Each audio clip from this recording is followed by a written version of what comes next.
It was getting late. Diane didn't know how late, but it was too damn late for anyone to be calling. She hoped it was Marty's phone and not hers.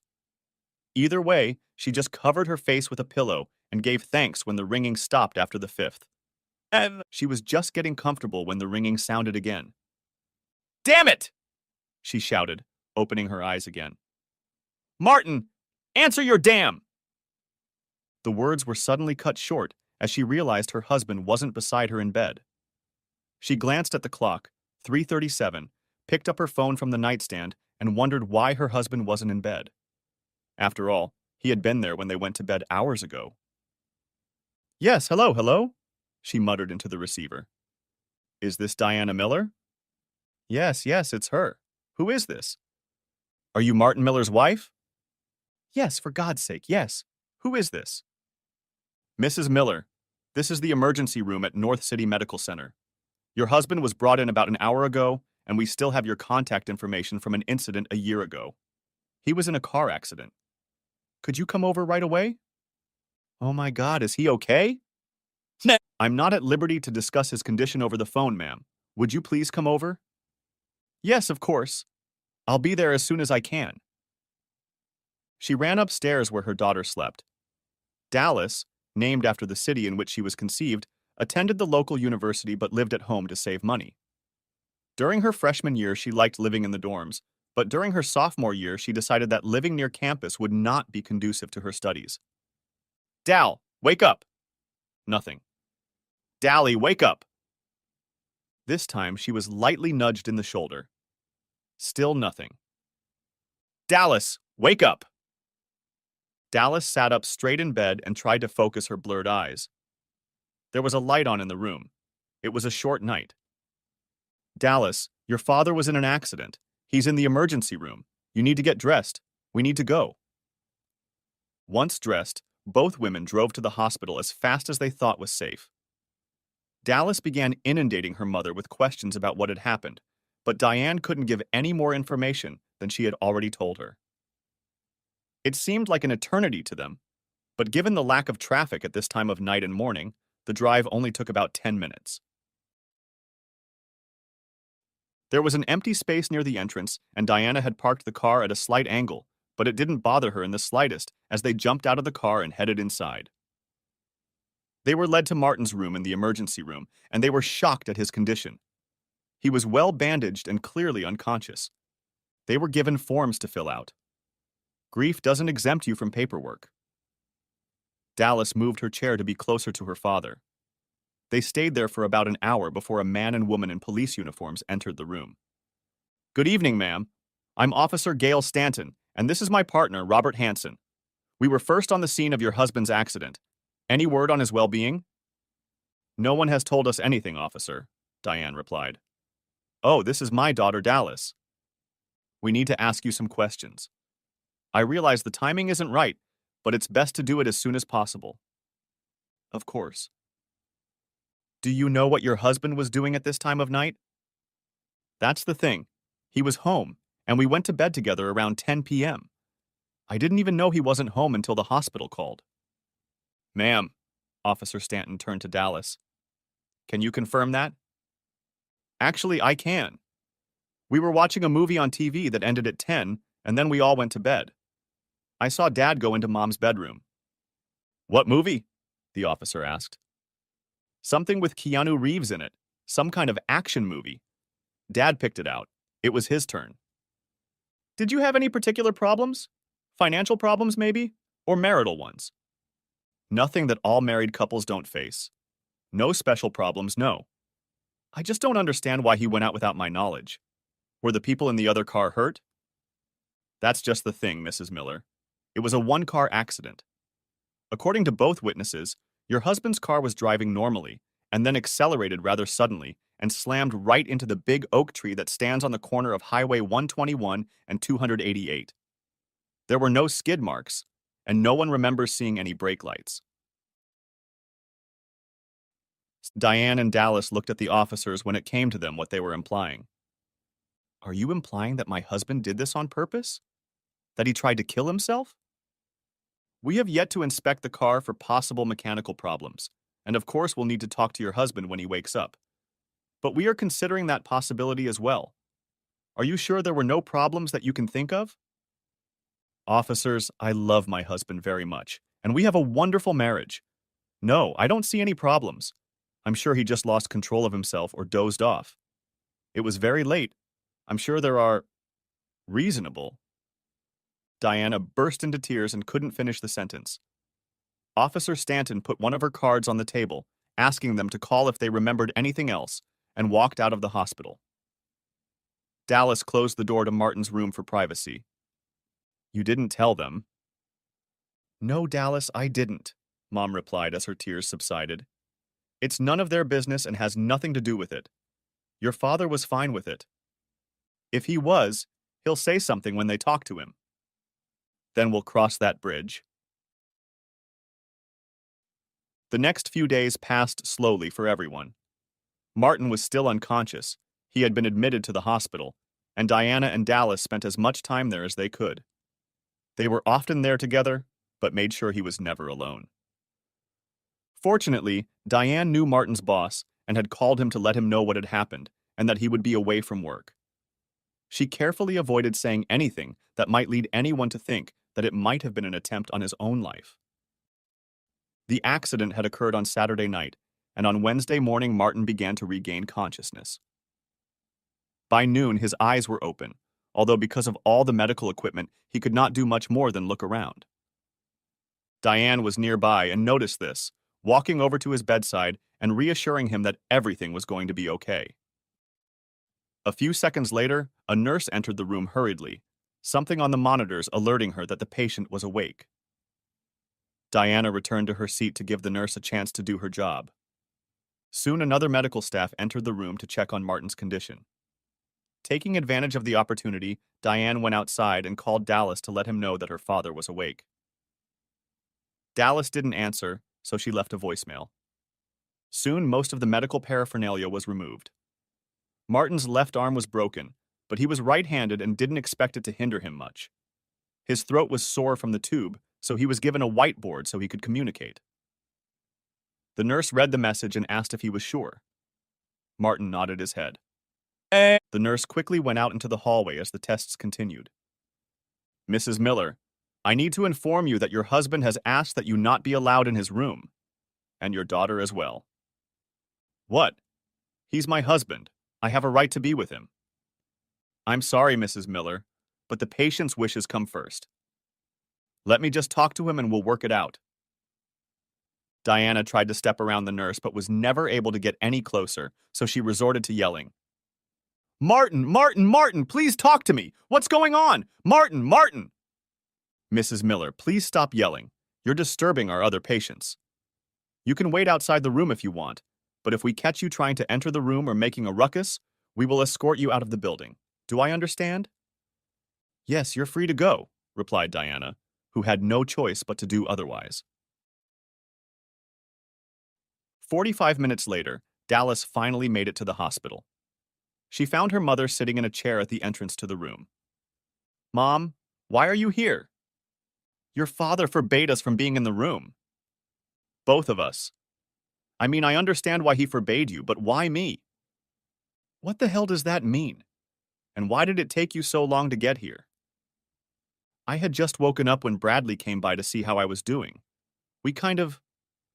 Geez. You were having fun with your boyfriend instead of coming to see your father? I'm sorry, Mom, but he was still unconscious when I left, Dallas replied, in a tone that indicated she wasn't sorry. It was really stressful, and I needed to relieve the stress. It worked out great for what it's worth. When you get a chance, give me a call. No, Dallas, I'm not going to do that. And let's not talk about it now. It's disrespectful. The irony made Dallas grin. Next chapter. There was a knock on the door, and a tall, very attractive brunette walked in. She was dressed professionally, but not like a doctor, although her badge gave her away as an employee. Good morning, Mr. Miller. I'm Dr. Lassiter, one of the hospital's mental health specialists. How are you feeling? As well as can be expected, I suppose. It's been 9 days since the accident. He has regained the ability to speak, The whiteboard is a thing of the past. He'd asked when he might be discharged, but never got a clear answer. Until now. The hospital has asked me to spend some time with you. Is that okay with you? Do I have a choice? Not if you want to go home soon. I have to give you permission to be discharged, the psychiatrist replied, a puzzled smile on her face. Then let's get started. Dr. Lassiter pulled one of the chairs over to the bed and sat down, crossing her long legs. She took a few moments to review the folder she carried in her hands. So, you were brought in a little over a week ago after an accident in which you collided with a large tree. I also see that you have forbidden your wife and daughter from visiting you, and I suspect that these things are somehow connected. Connected, Martin replied. She has been unfaithful to me. Unfortunately, that's not uncommon these days, though it rarely leads to such a reaction. Maybe there's something else? Martin was silent for several minutes. He didn't really feel like talking about it, especially not with a pretty female doctor. He wondered if they had some old man he could talk to. Dr. Lassiter waited patiently. It wasn't the first time she had had to wait for someone to gather their thoughts to start talking. Her patience was rewarded. I've been suffering from depression, I guess. Nothing that could be diagnosed. It's just, like I said, I was depressed. About anything in particular or just in general? I couldn't do this. For a little over a year. Since the previous accident, right? Of course she knew. She probably had his entire medical history in her hands. She just wanted to get him to say it. Right. It wasn't even a terrible accident. I was in the back seat, my boss was in the passenger seat, and his boss was driving. We got hit from behind. There were no airbags or even very severe damage, but I wasn't prepared for it. I got whiplash and hit my head on the seat in front of me. I guess that's what caused the accident. The report says you had a mild concussion and whiplash, the doctor interjected. My doctors couldn't explain that. None of the ED medication helped one bit. They ran a bunch of tests, some more than once, and the best explanation I got was that something happened, and part of my brain was damaged. So you couldn't do it, resulting in your wife becoming dissatisfied with your sex life, which in turn led to her getting a lover. This eventually wore you down and led to the events of that evening. Roughly? In a nutshell, yes. And how long was it before your wife decided to take that step? 7 or 8 months, I think. I'm just a little uneasy about it. Anyway, everything was fine at first, but we were still hoping that my ability would come back. We talked about staying in bed all weekend, having a really good time. That, of course, never happened. Eventually, it dragged on so long that she decided to fulfill her needs elsewhere. Did she discuss this with you beforehand? No. I found out about it when I got home from work early. A hackneyed cliché, I know. What did you do? What could I have done? She was right when she said I couldn't do things. It wasn't her fault that I couldn't handle things, so she did what she had to do. And if, hypothetically, she had asked you beforehand, would you have agreed? You know, I've thought about it a lot, and part of me wants to say that I would have said yes because I loved her and wanted her to be happy. But I don't think I would have accepted it. We made vows, we made promises, and one of them was in sickness and in health. I wouldn't do that to her, so I couldn't be okay with her doing that to me. Obviously, she continued to see him. Obviously. And now that I knew about it, she became less restrained. I don't know if she started doing it more often, since I don't know how often they used to do it, but whereas before it was limited to during the day while I was at work, now there were weekend trips to the store, and some of that time she was obviously spending with Bill. That must have been difficult. Difficult isn't even something that can be described. But then again, I didn't think there was anything I could do. She deserved a sex life and I couldn't provide it, but the whole thing was killing me. Tell me about the night of the accident. We were watching a movie on TV as a family. We still had those nights, those moments. I kept my pain, emotional pain, to myself. It was probably a mistake, but I didn't want to burden Diane or Dallas. They kissed and hugged goodnight, and I got a good night from Dallas as she walked off in the other direction. I think it was then that I realized that she had completely lost respect for me as a father and as a man. I could hardly blame her for that, for I had no respect for myself either. I got ready for bed as usual. Diana did the same. It was the same as always. Every night, the same thing. I waited until Diane was asleep. Then I got dressed, grabbed my wallet and keys. I went upstairs and peeked into Dallas's room. She was asleep too. I kissed her and said goodbye. I went and got in my car. I knew it had airbags, but I figured if I hit hard enough, it wouldn't matter. I didn't have a specific plan. I was just driving around. I knew of a large oak tree, but it wasn't my immediate target. After driving past it the first time, I realized there were no obstacles there and I could drive up pretty straight. I drove by it again and headed straight for it. For several minutes, they sat in silence, letting the story digest in their brains. Finally, the doctor spoke. Mr. Miller, I want to thank you for being so open and honest with me today. That's a great rarity. I'm going to let you get some rest and take some time to process what you've told me. Is it okay if I come back tomorrow? I'm not going anywhere, he replied. They shook hands and Dr. Lassiter left the room. Martin picked up his cell phone, which he had left at home that evening, and which Diane had brought him before he had forbidden her, and answered several messages and emails, including messages from his boss. Then he closed his eyes and tried to sleep. Back at home, Diane tried to keep her cool. She was under the impression that Marty was okay with her relationship with Bill, that he had given her a gift because he loved her very much. Even when she had first heard about the accident, she no longer believed it was an accident. She had been sure he had nothing to do with it, but now she wasn't so sure anymore.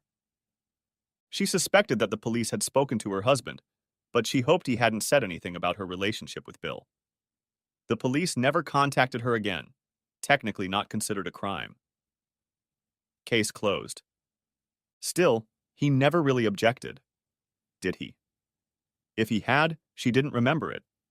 And besides, she wasn't going to live in celibacy just because some idiot decided to finish off her husband's boss. That wasn't what she'd signed up for, and she wasn't going to settle for that now. When Marty got home, she would try to be more considerate of his feelings, more reserved with Bill, but there was no way she was going to give it up. Next chapter. The next morning, Dr. Lassiter came in as promised. She walked the same way, took one of the inconspicuous sturdy chairs, of which there were 2 in each room, and sat down. Marty watched her with interest. How are you feeling this morning, Mr. Miller? Not much changed from yesterday, Doc. Ready to go home, but I guess that's up to you. Partially, yes, but by state law, you've been detained for 72 hours, and technically that didn't start until you and I started talking yesterday. So, 2 more days at least. That's fine, Doc. At least the food here isn't too bad. It's always bad, they picked up together, sharing a hearty laugh. Old but kind, Dr. Lassiter remarked. But I'm glad you're joking. So am I. It's been a while, and by a while I mean months. I haven't felt like, well, myself. I used to be a pretty good joker to the point where I sometimes got on Dallas's nerves. We didn't have bad thoughts anymore? We didn't go down dark alleys in our minds anymore? You know, Doc, no. I spent a year pretty depressed, and the last few months I've been really depressed. I don't feel that way anymore. It's been replaced by anger, frustration, annoyance, by Diane and Dallas, more Diane, of course, but mostly by myself, for failing to stand up for myself, to let my wife know that what she was doing was unacceptable. And now you intend to stand up for yourself? Absolutely. While I admit I'm tempted to just file for divorce, I have to take some of the blame for letting her overstep her bounds. But if she's willing to stop seeing Bill, then I'm willing to go to a counselor and try to repair our marriage. I can appreciate your determination, Mr. Miller. I rarely see such a quick turnaround. I had plenty of time to think as I lay here before you came in. I am grateful to you for giving me the opportunity to voice them, to tell someone. It allowed me to focus my thoughts. Excellent, Mr. Miller. Just excellent. In that case, I won't be late today. I have a few more patients than yesterday, so I can use that time. I'll stop by tomorrow for one last chat with you. but I don't see any reason why you won't be able to leave on schedule. Looking forward to it, Doc. Diana and Dallas were there to pick him up when he was free. If he was going to try to get things back on track, he had to start by acting like things were going to be restored. There was still healing to be done. The airbags had been surprisingly effective, far more effective than Marty had anticipated. Worst of all was the concussion he had received, which had caused him to spend a lot of time resting and relaxing in the dark. The TV was off, and gentle music was playing in the background. His wife and daughter were caressing him. All was well for a little over a week until Diane announced that she needed to go shopping. "No," Marty said calmly. "What?" replied Diane, perplexed. "Marty, there are things we need, including some of your healing creams." "Make a list for Dallas. She can go." "Why are you dragging me into this, Dad? Besides, I have plans to meet Bradley." "Then you'll have an incentive to finish shopping sooner, won't you?" "Diane, the list." "This is ridiculous, Martin. You can't just come home and turn our routine upside down. Dallas has his own plans, and I'm going to the store, and that's final." "Do you think I'm stupid, Diane?" "Stupid? No, Marty, of course not. Why would you ask such a thing?" "You think I don't realize that these shopping trips are an excuse to visit Bill?" "I've never come home with groceries, Martin. Not once." "Yes, and it's a great cover. But you've been away too long, and not only that, but I can see it in you. By your eyes when you won't look at me. By your clothes when they don't look quite right. By your makeup, which is always a little messed up. At least some of the time you spend with Bill, and that's gone." The shock in Diane's eyes was obvious, and Dallas suddenly felt a little more respect for her father. "Marty, please, we've been over this before. I'll do my best to be more careful now. Obviously, I've gotten too relaxed with my meetings, but I'm definitely not giving up on him." "So our vows mean nothing? Renounce all others? In sickness and in health?" "Well, that's about sickness, and you don't give up the others. But you will do so, starting today. You're going to stop seeing Bill, and we're going to see a therapist to repair our marriage. Or you won't do it, and we won't do it, and I'll call a divorce lawyer on Monday." "You're not going to do any of that, Martin Miller. Don't you dare threaten me. If I could do this with you and only you, I would. But I can't. And it's not my fault. I didn't cause the accident. I wasn't even there.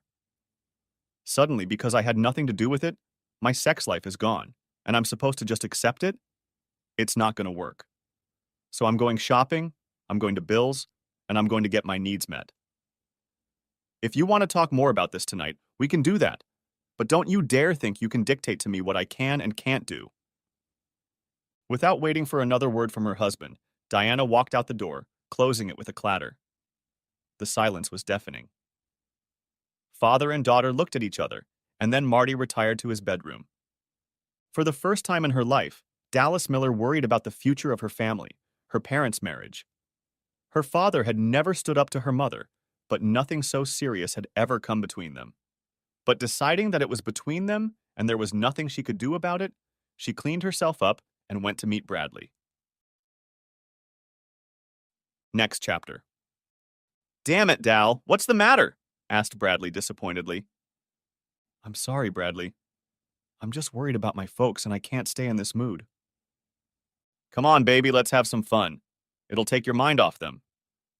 "Jesus, Bradley, haven't you ever thought about anything else? Hell, we don't do anything else but have fun. How about taking me out on a date to distract yourself? How about bowling or dinner or miniature golf or anything else besides what we're doing?" "That's fun and enjoyable, and I don't like bowling or miniature golf, so why the hell should I take you there?" replied Bradley. A light finally went on in Dallas's head. "You're right, you wouldn't, and you don't have to worry about that anymore. I'm going home, and it's over between us. Find someone else to do nothing with." Dallas walked out of Bradley's bedroom one last time, ignoring his pleading, "Dal, let's go." Bradley was a good-looking guy, but she suddenly realized he was too young. He had no ambition or desire to develop their relationship. He was just trying to finish college so he could get a job at his father's company, and she doubted he could do anything more there than get a paycheck and a position. Suddenly, the front door slammed. Damn that boy. How many times did I have to tell him not to slam the damn door? Bill said irritably. Relieved, Diane realized that she didn't like Bill, and she didn't really like him at all. And Bradley was a lazy slob. Next chapter. When Dallas returned to the family home, it was getting dark outside. She found her father resting in his bedroom. A faint light was coming from the bathroom, where the light was on and the door was ajar. She realized her father wanted some light, but none of the lights in the room burned that low. Dad. He stood with his back to her and didn't turn around, but he answered nonetheless. Dallas. I'm sorry. That got his attention, so he carefully sat up in bed and turned to see his daughter crying in the doorway. For what? He'd stopped calling her affectionate words when he'd found out she'd helped her mother find a lover, and he hesitated to do so now, even though she was crying. He couldn't help but think it was just as much of a setup. Dallas stepped closer until she was at the foot of the bed. I'm sorry for what I did. I was just trying to help my mom, you know. She was so upset about what you were going through, and the fact that you couldn't. Their eyes met for a moment. Well, you know you couldn't. And Bradley's father went through the same thing after Mrs. Coyle died. Bradley says his father talks all the time about how much he misses her, especially the closeness. I thought they could take care of each other. I'm sorry, but I never thought about how it would affect you. So, is that why you, did what you did that night? Marty was surprised at such an unexpected revelation from his daughter. It might still be a hoax, but he had to take her confession at face value. If he'd been fooled, hurt, deceived again, then so be it. Mostly, I guess. I was still pretty depressed anyway, just because I couldn't, what I couldn't. Father and daughter met gazes again, this time exchanging a brief smile. But it's over now, Dally. I won't do it again. I hope you won't. I still need you. Are you going to divorce your mom? I haven't made a final decision yet, honey, but I don't see any other way out unless she stops seeing Bill. But keep it to yourself. She has to change because she wants to, not because she's forced to. Okay, Dad. I'll go upstairs. Oh, did I break up with Bradley today? Marty tried to hold back a smile. He'd never particularly liked the guy, but it surprised him because she seemed to be in love with him, or had been once upon a time. Why? Marty asked, surprised at this turn of events. Because, Dallas began, and then paused to think. Because my dad once told me he wasn't good enough for me. And I finally realized he was right. I finally realized that my dad was right about a lot of things.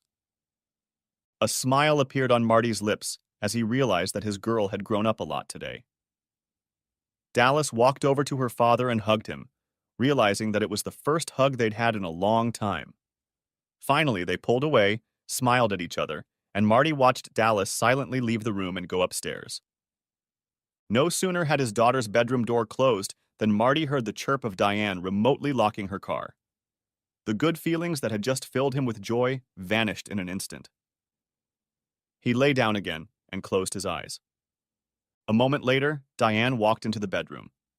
She was taking a shower at Bill's, and Marty decided it was best if she came back fresh, although they could both telegraph exactly what Diane had been up to. Could you help with the groceries? Is there really groceries here? Asked Marty, pulling herself up. Yes, Marty. I told you I'd get groceries, and I did. Marty dragged the bags from the car and unloaded them on the counter. He noticed that they contained no refrigerated or frozen food, all to restock the pantry. He also found the receipt, and judging by the time, she had left the grocery store almost 2 hours ago. From the looks of it, she had gone shopping first before heading out to meet Bill. Even though Marty knew she would, the evidence lying in front of him still hurt. After putting his things away, Marty wordlessly made his way to the bedroom to lie down. He wondered if it was even worth bringing it up again. There was really no point. Diane had made it clear what she intended to do, so the next question was his reaction. Something had to change. Did you want to talk some more? his wife asked in a tone that said it wouldn't do any good. No, Diana, you've made your position clear. Diana's face and tone softened. She loved her husband and didn't want to lose him. He was still her best friend and the person she most enjoyed spending time with. She didn't think her own satisfaction should be an issue under the circumstances, and she hoped Marty would eventually feel the same way. Are you hungry? She asked, distracting him from his musings. No, I made fettuccine while you were gone. I hope you had a salad? You haven't been very good with vegetables lately. No, there was no salad, but I made spinach. Diana nodded approvingly and headed to the closet to get dressed. She had thought about getting back to intimacy with her husband, something she missed so much, but today was not the occasion. By the time she'd changed clothes, Marty was already asleep, or at least pretending to be very well. Next chapter. The divorce didn't go smoothly. Diane was furious when she was handed the papers. Marty had been kind enough to send them to the house and didn't fail to point out that he was out with Dallas at the time, having moved into the guest room, which was upstairs next to Dallas's room. Diane fought hard against the divorce. She hired a very aggressive attorney, and he made every effort. They even tried to have him declared mentally incompetent, citing a suicide attempt. Marty, anticipating that she would try something like that, and because he thought it was a good idea, went to a psychologist the same week he was served with the papers. The psychologist he went to was highly respected and certainly not cheap. And when he testified that Marty was definitely no longer a suicide risk, the judge agreed and the matter dropped. The argument could have gone on for a long time, but just when it looked like Diane was ready to put her feet up, Dallas intervened. She let her mother know that they were wrong, that Diana's needs did not outweigh the vows and promises she had made. Life wasn't always fair, and she had to support her husband and suffer by his side. Dallas also made it clear that any further resistance would damage their future mother-daughter relationship, possibly forever. Faced with the loss of her husband and daughter, Diane decided she had no choice and dropped her objections to the divorce. The house was sold. Marty agreed to alimony for several years, knowing that a judge would award it anyway. Diane got herself a 2-bedroom apartment near work and was able to go full-time 8 months after the divorce, but the divorce left her bitter and angry, especially when Bill let her know it was over between them. He seemed to have several other women he was having fun with, and Diane lost her attraction once she was no longer married. Dallas continued to attend school, alternating between being with both parents, though as time went on, Diane stopped playing the victim role and continued to blame Marty for the divorce. If she heard her mother say one more time, "If only he had been more understanding," she would have screamed. And Marty? Well, next chapter. Marty entered the dimly lit club around 10 p.m. It was Friday night, and he just wanted to get out of the house. He just wanted to spend some quality time. He wanted to drink and maybe dance. He had been so unlike himself lately, and he wanted to change that. He took a seat at the bar and ordered a rum and coke. As he sipped his drink, he glanced around at the customers who were with him that evening and noticed a face at the far end of the bar that seemed familiar, but he couldn't locate it. A nearly empty wine glass stood in front of her. Marty shifted his gaze to her and thought for a moment, and then he turned back. He sat on the edge of consciousness for a couple minutes, and then it hit him. A small smile appeared on his lips, and he picked up his drink, carrying it carefully as he approached the woman. She looked up at him as he approached her. "Dr. Lassiter?" She looked him in the eye and studied his face for a while, but she didn't immediately recognize him, and Marty thought he might have the wrong person. "I'm leaving Dr. Lassiter at the hospital. Here in the real world, it's Vicky. But I'm afraid you've put me at a disadvantage. It's been quite some time, and I'm sure you've interacted with far more patients than I have with excellent psychologists. I'm much better with names than faces. Try me. Martin Miller." Vicky thought about the name for a moment, and Marty waited patiently for her to admit defeat. He watched her carefully, and if you asked him later, he'd swear he saw a light bulb go on in her brain. "Ah, Mr. Miller. An unfaithful wife and a rather unexpected collision with a tree, if I'm not mistaken. You're not mistaken, and I'm amazed. We've only spoken twice in a year, heck, almost 2 years ago. It's a gift. Care to join me? Marty took a seat, signaling the bartender to fill their drinks. Thank you. My pleasure. So, what brings you here tonight? Meeting someone? Asked Marty. Trying to, Vicky replied, and the gleam in her eyes made her meaning clear. Really? I thought I remembered a rather impressive stone on your finger. Perhaps you did. It was a little before my divorce became final. I wore rings in an attempt to convince my husband, ex-husband, that he really had nothing in common with a 20-year-old cashier other than a desire to invite one of her friends into his bed. I'm afraid I didn't succeed. Oh my God. Are they still together? This may surprise you, Mr. Miller, but since the divorce, I've completely lost interest in Wayne's relationship. I don't have the slightest clue. Of course you do. That was a stupid question. And please call me Marty, Martin, or even Jerk. Anything but Mr. Miller. What did your wife call you? Marty. All right, Martin. Would you like to take me to the dance floor? I'd love to. Martin asked the bartender to leave their drinks behind the bar, then took Vicky's hand and led her to the dance floor. It was a rousing number, and they quickly got into the rhythm. This song was followed by another fast song, and then a slower song began.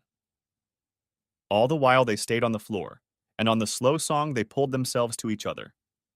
Vicky wrapped her arms around Martin's neck, and his hands pressed firmly against her back. Being a guy, Martin immediately noticed the lack of a bra. They stared into each other's eyes for a while before Vicky rested her head on his shoulder. 2 slow songs followed, and they didn't break their embrace when the second song began. Martin was immersed in the sensations of this beautiful, soft woman who smelled simply amazing. As the song faded out, Vicky took advantage of the slight lowering of the music volume to say a few words. How about you take me back to your place and do something about it?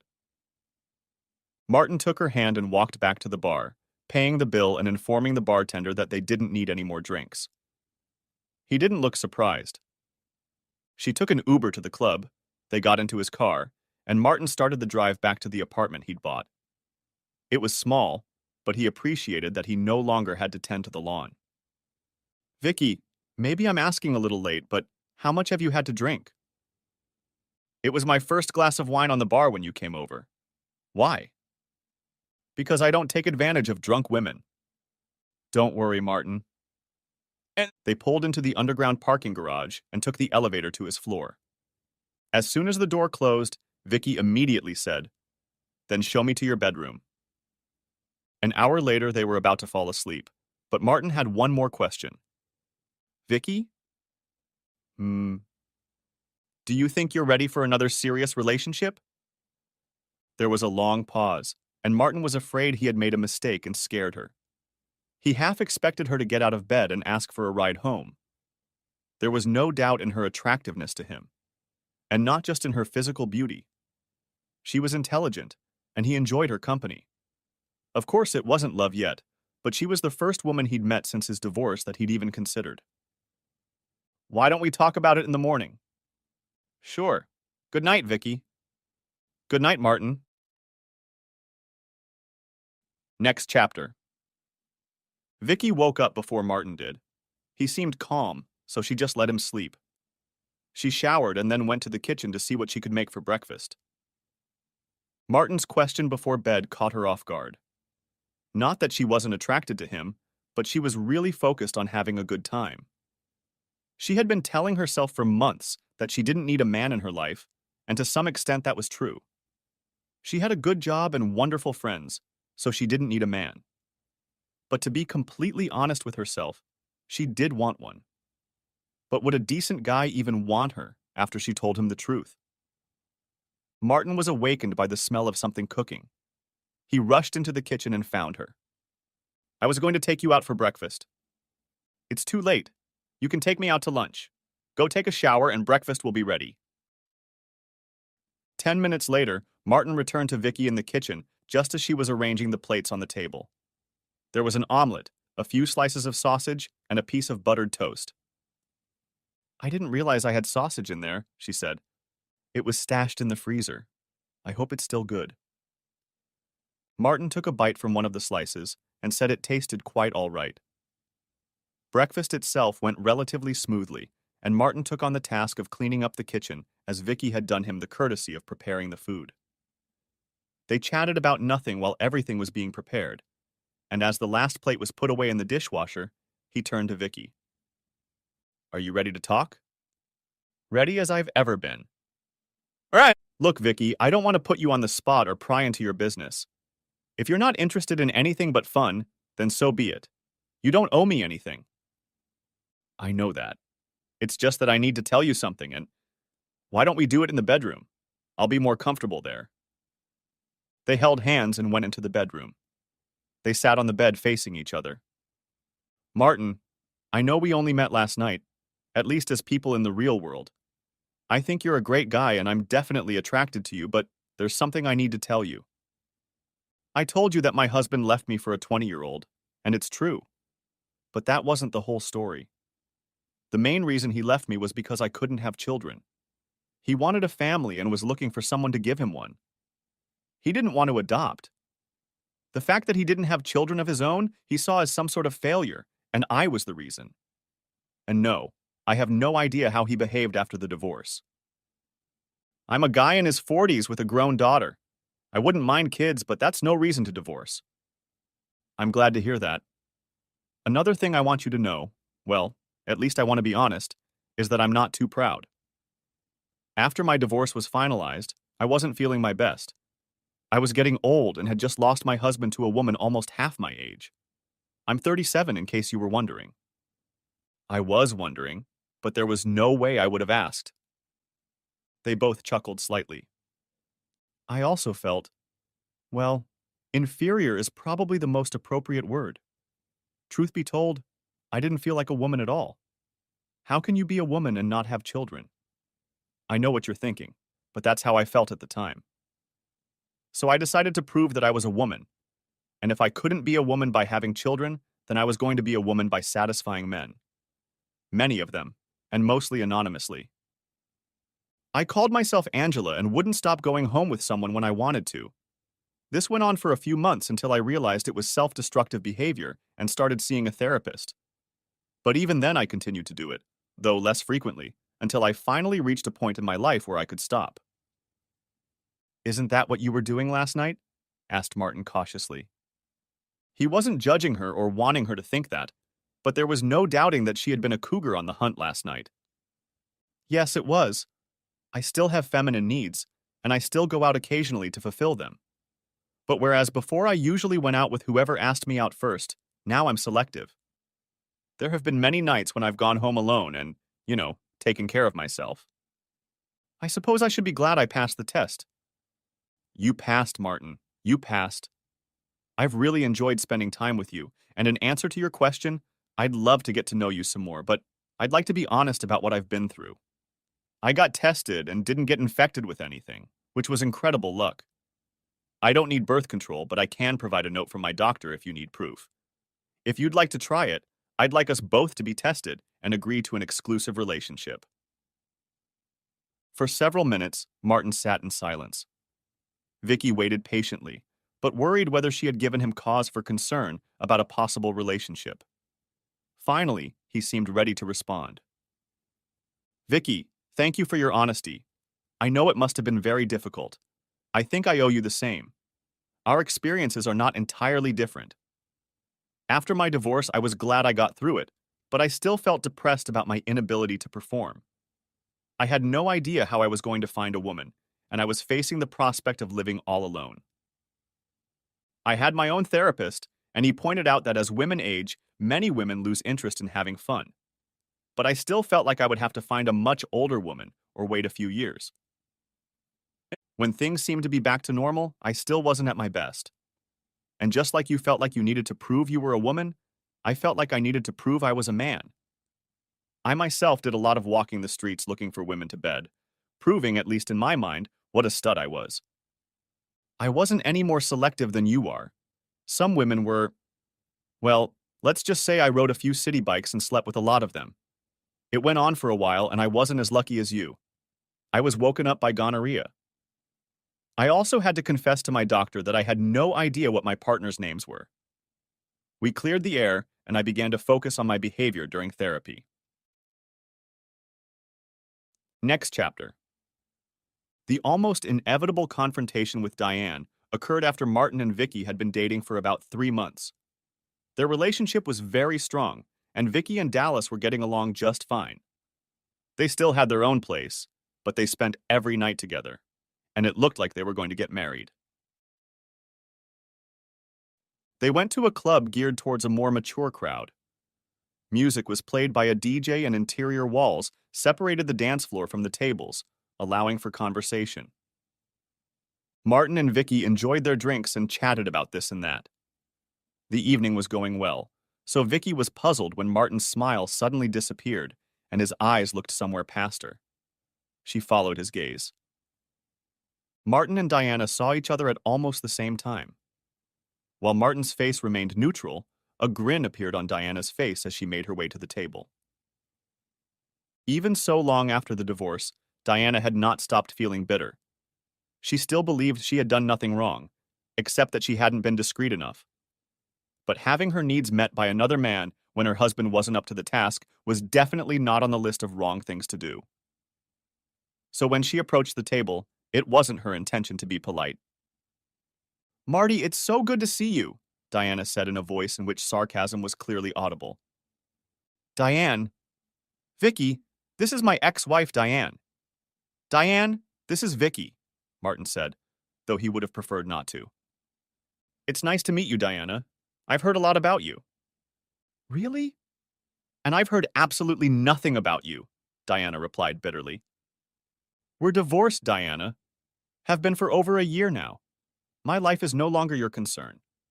Now, if you don't mind—" Martin left the phrase unanswered, but there was clearly a hint in it that he was suggesting that her ex-wife leave them alone. "Oh, of course, Martin. I hate to intrude on your date. But Vicky, there's something I have to tell you." "And what is that?" Vicky asked, glancing at Martin and then returning her gaze to Diana. "You probably don't need to worry about it. We're divorced because he can't do it anymore." Martin watched Vicky's reaction carefully, and Vicky did her best to suppress a slight giggle. She addressed her next statement to Martin, raising her eyebrows. "Is that true? I don't think you mentioned it." Martin merely shrugged. This was Vicky's game. Diane thought she had them in the palm of her hand, that she had brought discord into Marty's relationship, just as he had done with her and Bill. She was going to enjoy it. However, her happiness was short-lived. "That's good, it's working." "But how is that possible? Did they find the problem? Have they found a cure?" Martin and Vicky were silent, allowing Diana to only get more worried.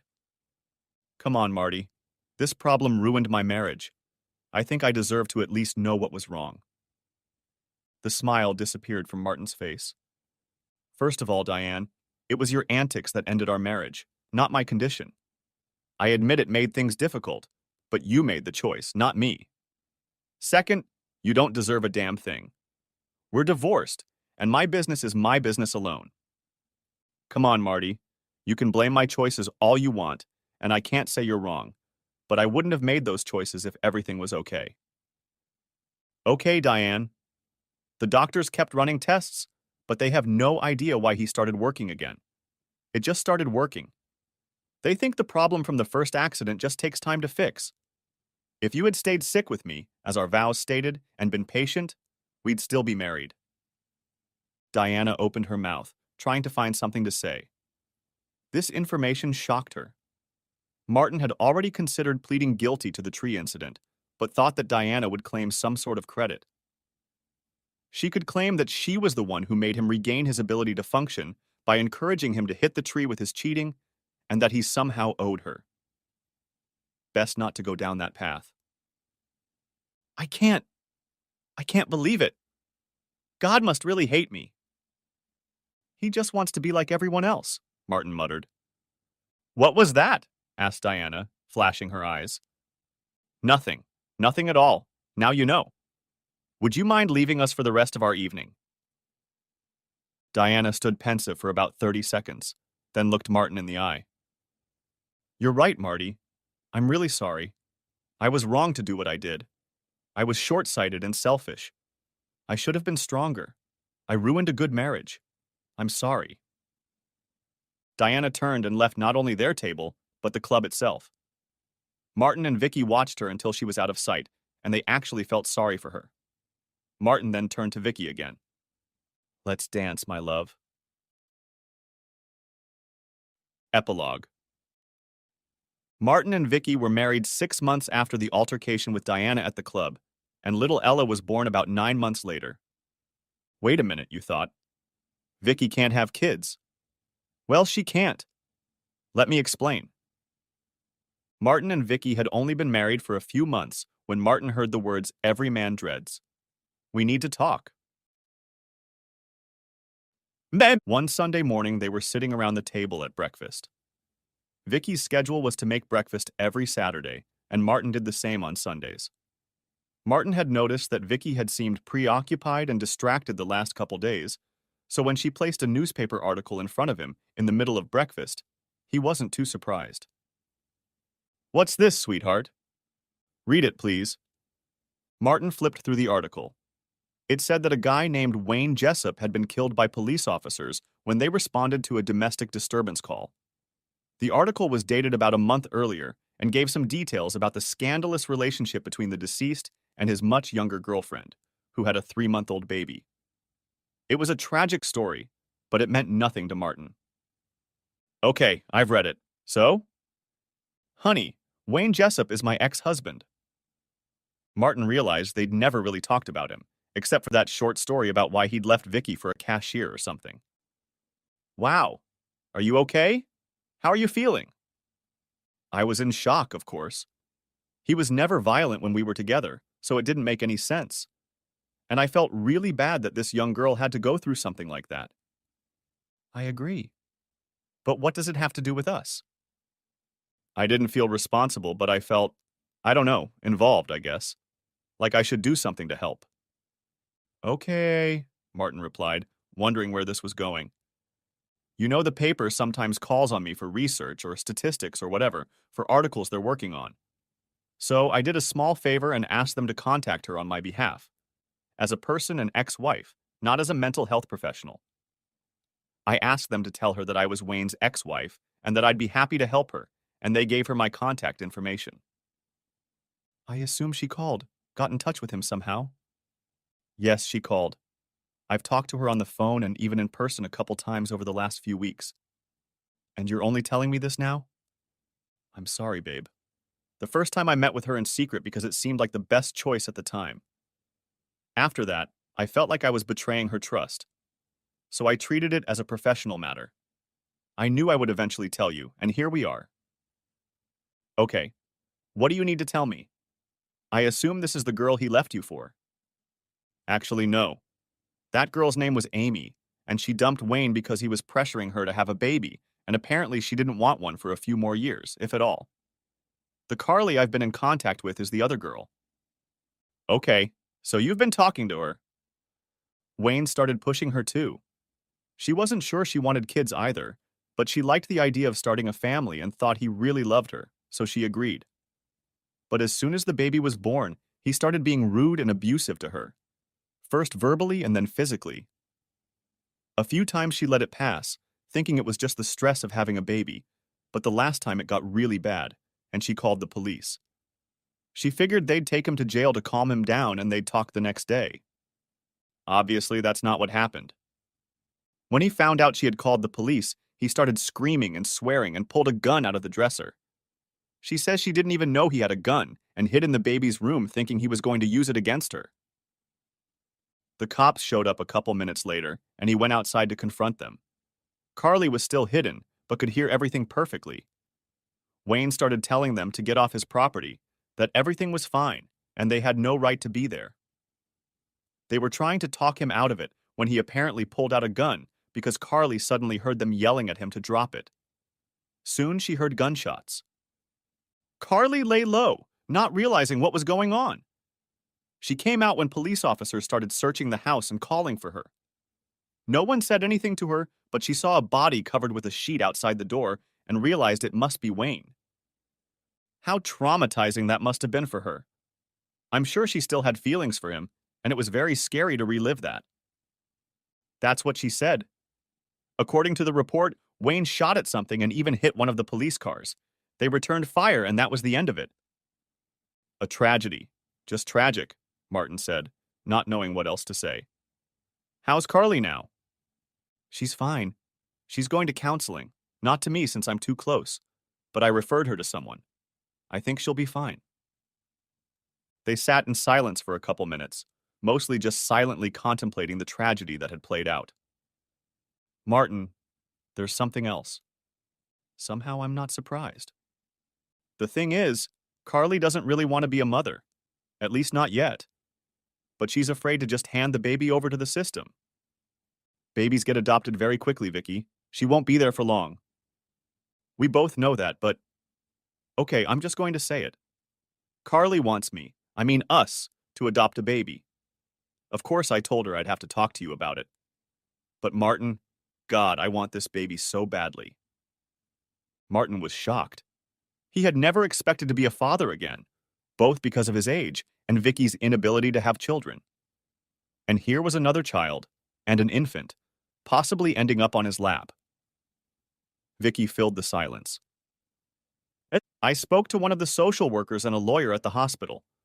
They said that this kind of planned adoption isn't very common, but it's not uncommon, and it's perfectly legal.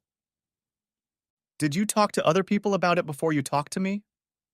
Martin, I didn't want to talk to you about it if it didn't work out. I wanted to get all the information before I talked to you. And what does Carly want out of this? No money, if that's what you're thinking, although I'd like to help her get back on her feet. After all, she just lost her only source of support.